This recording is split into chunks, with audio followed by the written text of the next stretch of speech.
최근 업계에 특이한 점이 있다면요, 인수합병 시장에 F&B 관련 매물이 쌓여가고 있다는 겁니다. 치킨, 피자, 한식 브랜드 등 이름만 들어도 아는 브랜드들이죠. 내수 시장이 위축되다 보니 업계도 영향을 받는 모양인데요, 이 매물 중에서 눈에 띄는 기업이 하나 있더라고요. 바로 파이브가이즈. 2년 전에 하나갤러리아가 들여온 브랜드인데요, 브랜드 검토부터 계약 체결까지 거의 모든 절차를 주도했다고도 알려져 있고 미국 3대 햄버거 프랜차이즈다 보니 사람들도 기대를 많이 했었습니다. 그런데 국내 영업 2년 만에 매물로 나온 거죠. 이걸 두고 파이브가이즈의 수익성이 너무 안 좋은 거 아니냐 이런 말이 나오긴 하는데요, 하나갤러리아에서는 한국 파이브가이즈가 성장을 이어가고 있으니 매각을 통해 이익을 창출하는 게 회사에 더 도움이 될 수 있기 때문이라면서 선을 딱 그었죠. 실제로 식사 시간엔 손님이 꽤 있거든요. 저는 다른 걸 다 떠나서 프리미엄 햄버거가 한국만 들어오면 왜 잠깐 반짝하고 서서히 힘을 잃어갈까 이런 생각이 들더라고요. 사실 맥도날드는 최대 매출을 경신하면서 8년 만에 흑자 전환에 성공했고 KFC나 롯데리아, 맘스터치도 요즘 성적이 훌륭하거든요. 파이브가이즈가 아주 프리미엄급의 햄버거는 아니지만 국내에서는 프리미엄 버거로 불리고 있긴 합니다. 버거 단품이 10,000원 중반대 이상이고 버거, 프라이, 음료까지 하면은 25,000원에서 30,000원 정도가 되니까요. 업계에서는 국내에선 프리미엄 F&B 브랜드가 살아남기 힘든 구조라고 평가하는데요, 그것도 그럴 게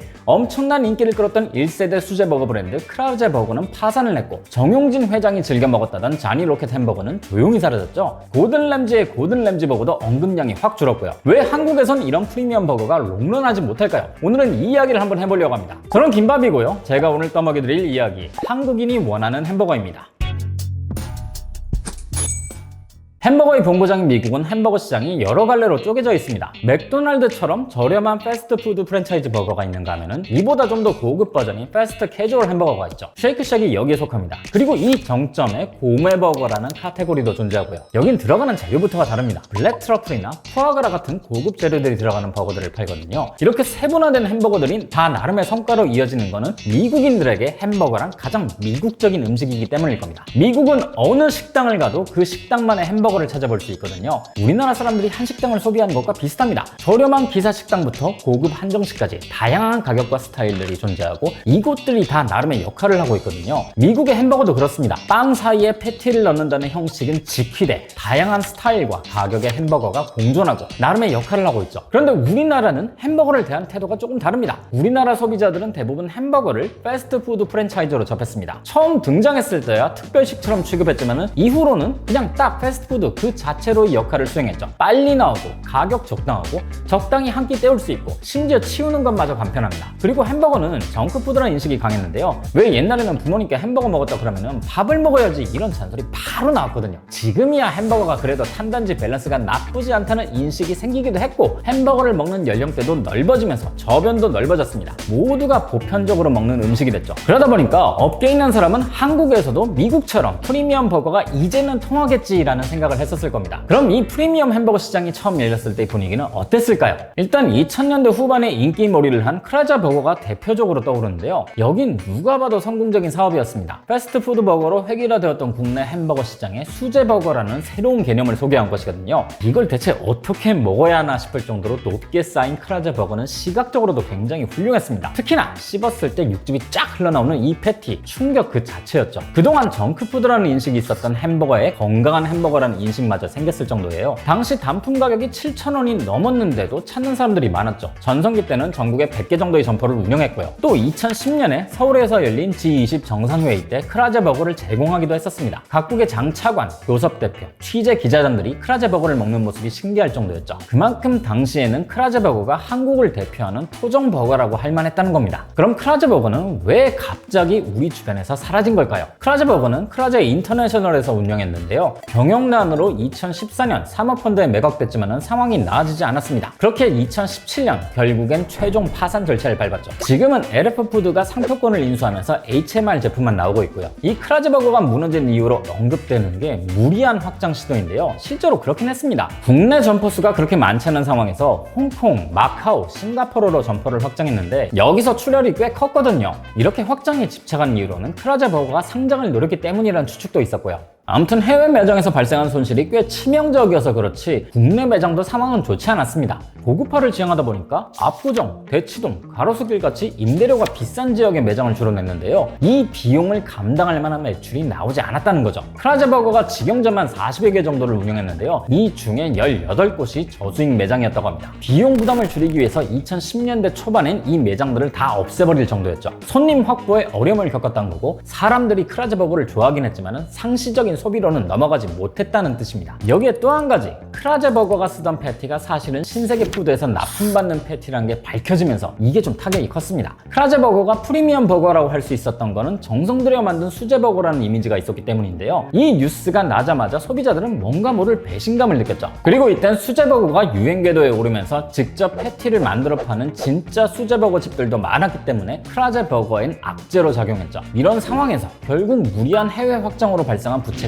빵 하고 터져버린 겁니다. 그럼 진짜 프리미엄 버거, 고든 램지 버거는 어떨까요? 미슐랭 스타를 무려 7개나 가진 세계적인 스타 셰프 고든 램지의 이름이 붙은 곳이라서 여긴 사실 오픈 전부터 엄청난 관심을 받던 곳입니다. 여긴 햄버거 단품이 3만원 정도인데요. 프라이가 만원에서 2만원 사이, 쉐이크가 만원 중반대입니다. 2플러스 한우 패티와 트러플 페코리노, 12년 숙성 발사믹 식초가 들어간 14만원짜리 버거도 있죠. 이름이 1966 버거인데 이 맥도날드스러운 이름은 뭘까 했더니 고든 램지의 출생 연도라고 하더라고요. 이건 전 세계를 통틀어서 한국 매장에서만 판매되는 메뉴였습니다. 자신의 출생 연도를 걸고 한국에서만 판매한 것만 봐도 한국 시장에 얼마나 큰 기대를 걸었는지를 알 수 있죠. 오픈과 동시에 정말 많은 셀럽들과 소비자들이 달려갔습니다. 드디어 우리나라에서도 고메 버거 시장이 열리나 하는 업계의 기대감이 있었지만 초기의 화제성은 금방 사그라들었죠. 사람들이 남긴 후기를 보면 그 이유를 좀 알 것 같기도 합니다. 공통적으로 가격 이야기를 많이 하시더라고요. 확실히 맛은 있는데 가격을 생각하니까 좀 고민이 된다 이거예요. 파이브 가이즈도 비슷합니다. 초창기에는 오픈런이 벌어지고 몇 시간씩 줄을 설 정도로 잘 됐죠. 물론 지금도 장사가 안 되는 건 아닙니다. 다만 예전만큼의 화제성이 없을 뿐이죠. 여긴 햄버거 단품이 만원 중후반,